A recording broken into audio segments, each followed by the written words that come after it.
Всем привет, мои хорошие, Настюшка на связи. И сегодня я бы хотела чуть подробнее обсудить с вами последние спойлеры, связанные с грядущим сезоном Феечек Винкс. Что-то мне подсказывает, что изменения в новом сезоне происходят с очень быстрой скоростью, и если на первом закрытом мероприятии аудитории представили лишь пару концептов с новой анимацией персонажей, то на последних, появившихся в сети совсем недавно, мы можем увидеть значительные изменения. Прически, трансформация, браслеты, украшения и крылья. Поговорим обо всем об этом уже сегодня в более лайтовом формате.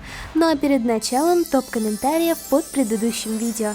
Большое спасибо вам за актив, вы самые лучшие! Думаю, первое, с чего стоит начать разговор, это ранние постеры с феями Винкс, на которых нам впервые продемонстрировали новую анимацию и вообще обновленную графику мультфильма. Стелла, Блум и Флора. Именно их авторы показали нам в Лондоне, и именно на их примере мы сможем увидеть разительные изменения. Первоначальный вариант Блум, с которой я хочу начать, выглядит совершенно иначе.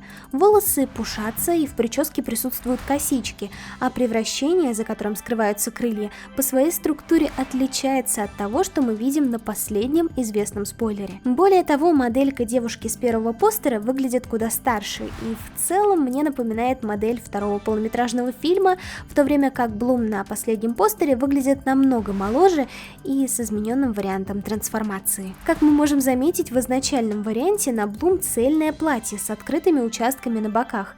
В центре красуется красный камень и голову по-прежнему украшает корона, а на руках заметное очертание коротких перчаток. Персонажи значительно отличаются друг от друга, в связи с чем возникают мысли о том, что и последние опубликованные фотографии не финальная работа. Как я упоминала в последнем видео, на новых постерах девушки выглядят нарисованными, а не смоделированными. И это значит, что персонажей в первом варианте вполне могли сделать, основываясь на готовых моделях, а во втором случае их просто нарисовали с нуля. У них даже стилизация какая-то маслянистая, что очень заметно на фоне других полноценных 3D работ Rainbow. Поискав несколько старых спойлеров по грядущему сезону, я обнаружила модель Флоры, которую многие не хотели принимать за оригинал, считая, что на картинке изображена вообще Блум. Я не знаю, как они там Блум увидели. Однако, сопоставив эту модельку с известной нам Флорой в новом аутфите, делаем вывод, что это именно фея природы. За большой девяткой отчетливо видно новый топ и зеленую юбку, да и косички тут уже сами говорят за себя. Забавно также то, что на первом спойлере с мероприятия Флора стоит в идентичной позе, правда наряд девушки отличается. Если же мы посмотрим на Флору с нового плаката, помимо новой модельки и черт лица, особых изменений я как-то не увидела. Платье мне кажется таким же, да и крылья отчетливо выделяются.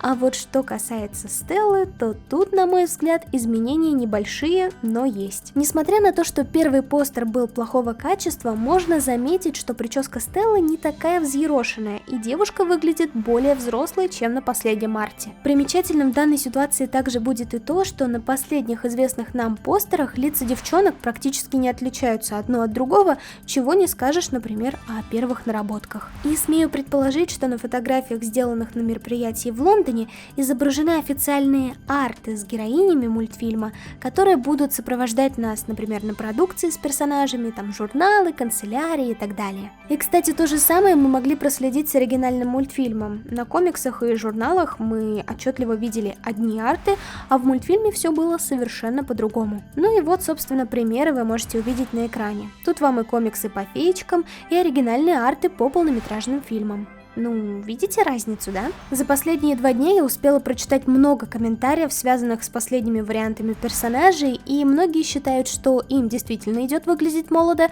другие же полагают, что феи выглядят как дети, и это совсем не то. Я же склоняюсь к тому, что известные нам картинки не что иное, как процесс, то, над чем создатели еще экспериментируют и работают. Именно поэтому я предлагаю нам подождать и запастись терпением. Крылья Блум и Стеллы.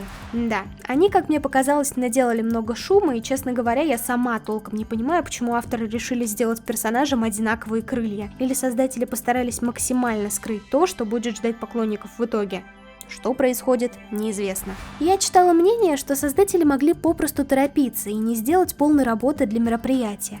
С другой стороны, в месте, где собираются известные бренды, чтобы заявить о себе и показать процесс работы над своими творениями, Неужели не нужно выкладываться на полную? Я, конечно, не знаю, имеет ли смысл эта недоработка, но буду рада, если в мультфильме нам либо объяснят, почему крылья одинаковые, либо просто предоставят отдельный вариант для каждой волшебницы. У Флоры же они отличаются. Волшебные браслеты. На фотографии, которую сделала девушка с ником Winx Club Lucia и Ombre, мы с вами заметили браслеты, причем каждый из них отличается по своей форме. Браслет Блум напоминает языки пламени, браслет Флоры – лозу с цветочками, у Музы скрипичный ключ и у Лейлы крошечный прозрачный шарик. Насчет последнего могу ошибаться, но что-то мне подсказывает, что это реально вода, хотя может быть и нет. И у меня появилось несколько предположений насчет того, как феи могут использовать эти самые браслеты. Первое, что бросилось мне в голову, это каждый браслет олицетворяет стихию волшебницы и появляется на ее руке в тот момент, когда фея узнает о своей силе, либо когда начинает использовать ее. У каждой феи браслет соответствует ее магии, и смею предположить, что они влияют на способности феи к волшебству. Может быть, они им помогают контролировать энергию. С другой стороны, поскольку феи нам показали в повседневных образах, браслеты могут быть только олицетворением силы феи для того, чтобы зритель понял, что эта героиня обладает конкретной способностью. То же самое можно сказать и о заколке Блум в виде огонечка. Типичная визуализация силы. Фея огня с украшениями в виде огонечков. Рассматривая постер целиком, я хочу вновь упомянуть, что персонажи выглядят нарисованными, и мне очень сложно назвать увиденное готовой работой.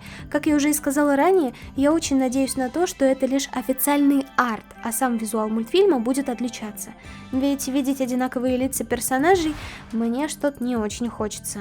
Первоначальный вариант, на котором Стелла, Флора и Блум значительно отличались, мне как-то больше нравился. Что вы думаете по поводу стремительных изменений персонажей? Все, что мы видим, это арты или готовые модели? Обязательно поделитесь этим внизу в комментариях. Ну а на этом, я думаю, закончить данное видео. Всем желаю удачи и пока. С вами была я, Эллумика.